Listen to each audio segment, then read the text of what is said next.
It seems like more and more it's coming out, more and more these symbols, these practices, all that. What is your thoughts on that? Well, before we can even discuss that, I think we have to define what the occult is. Of course, the occult means that which is hidden. So that applies to a variety of different things. It applies to conspiracies. It applies to people that use symbols, like a corporation, for example. They have a certain intention behind the use of a symbol, like Starbucks. The original logo was the full Melusine Greek goddess or siren. Yeah. Since then, they've zoomed in on it.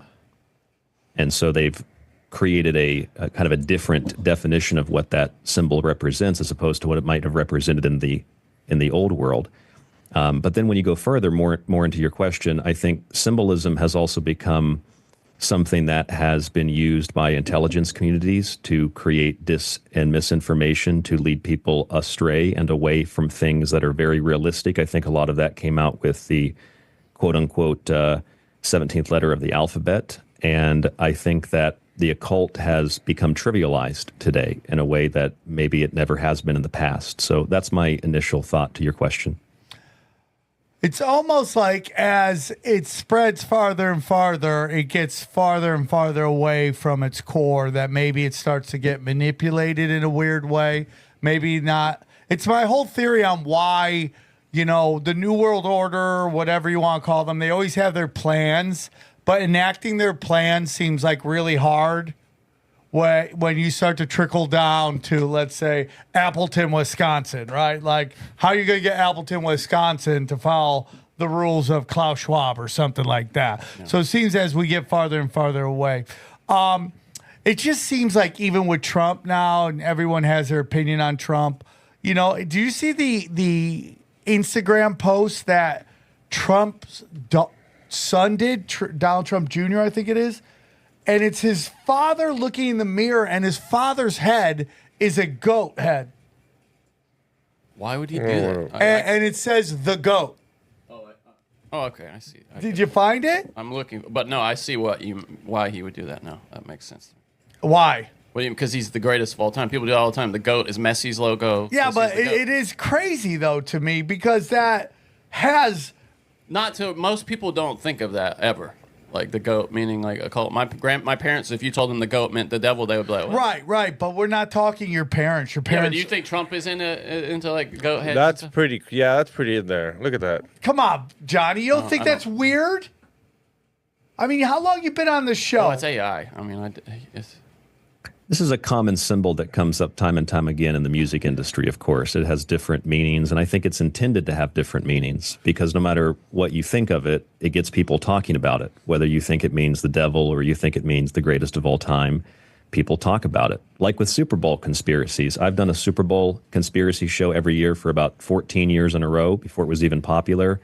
And now Super Bowl conspiracies, I think, are really being pushed by the NFL for ratings because, hey, it gets everybody to talk about it. It gets men, it gets women, it gets people that are on the outside of football that otherwise wouldn't care, and then they'll pay attention to it. It's like advertising and marketing. That's what I meant with the occult kind of being trivialized. And I think if there is a solid conspiracy, quote unquote, the conspiracy is to use conspiracies to change the narrative. And we've seen documented evidence of that back in the early 50s with the Robertson panel report and the UFO community, where the UFO community was infiltrated by the intelligence community and by the military to see, one, what the UFO investigators knew that the government might not have known, and also to plant disinformation in that community, which was what happened with Paul Benowitz in that famous documentary, Mirage Men. So we know the intelligence community does do that, where they'll put things that are very occult or of that nature into the public consciousness to get people to speak about things, I think, to lead the public astray, especially when a lot of the public begins to ask really hard, important questions about things like human trafficking or child trafficking, for example. I think that's a really great example of how the intelligence community has muddied the waters. However, if you want to talk about Trump, I want to be clear that I don't really have a political affiliation per se. I am more of a constitutionalist, and I look at whatever is being done and I say, does this abide by the founding principles? That's what my book, Liberty Shrugged, is partly about. But there are a lot of bizarre occult themes that you can find with with everybody from Biden to Kamala Harris to Donald Trump. You know, we heard for years people like Barack Obama was the Antichrist, or we heard Ronald Reagan was the Antichrist.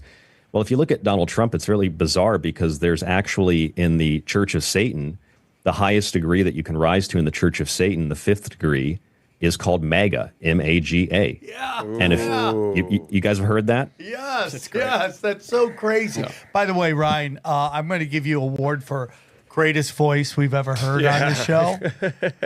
I mean, I could listen to you forever. I could just sit here and just let you take over the show. It's your show. Well, thank you. It's the microphone. It's the microphone, I think. I Thank love you. it. It's just so good. It's just so crazy, right? And you know, you said your internet went down, so you're in the library, so it's you and a bunch of homeless people hanging out. That's right. Yes. It's crazy to me. We'll do some right? fentanyl after this. Yeah, we're gonna bang out some fentanyl. So you bring up the intelligence agency, and I want to get into what you want to talk about because I love history and hidden history. When you talk about the intelligence agency, and now that we're getting into the occult, like who does the intelligence agency, in your opinion, truly work for? Because I don't think it's I don't think it's the people or the government. I think they're actually working for outside forces to protect outside forces' best interests. Yeah, I mean, I can't say that I'm going to be able to provide you with an expertise opinion. I don't like using that term, but from my opinion, my personal opinion from years and years of research and what I've done over interviewing people like even Bill Binney from the NSA many years ago, my interpretation is that a large portion of the intelligence community is an outside breakaway government, and I believe that they are the true apparatus that controls the three branches of government, if we want to look at it that way. And I can think of a couple of great examples. The Epstein story is a great example. That's a combination of U.S., Israeli, and British intelligence gathering people together and utilizing sex and drugs and other things like that to blackmail them.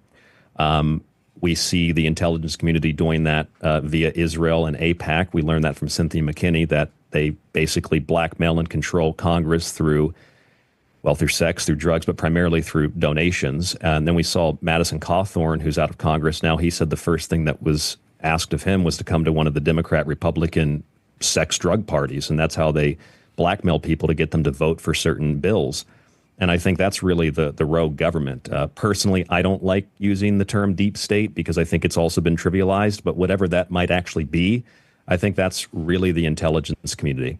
And I know that's a general term, but it applies to a lot of different covert operations that do not necessarily operate with the full knowledge or association of the people that we elect, be them the president or members of Congress, et cetera. I mean, that's my interpretation. And I think they probably also have very strong connections to corporations, the aerospace industry, if we're going to talk about UFOs. I think that there's a lot that in and of itself is probably an entire broadcast that could be done about the history and the current control that the intelligence apparatus has. Otherwise, I use the term kind of in a general sense to imply a kind of an outside of government force that really has control of narrative making, I think is what they do best.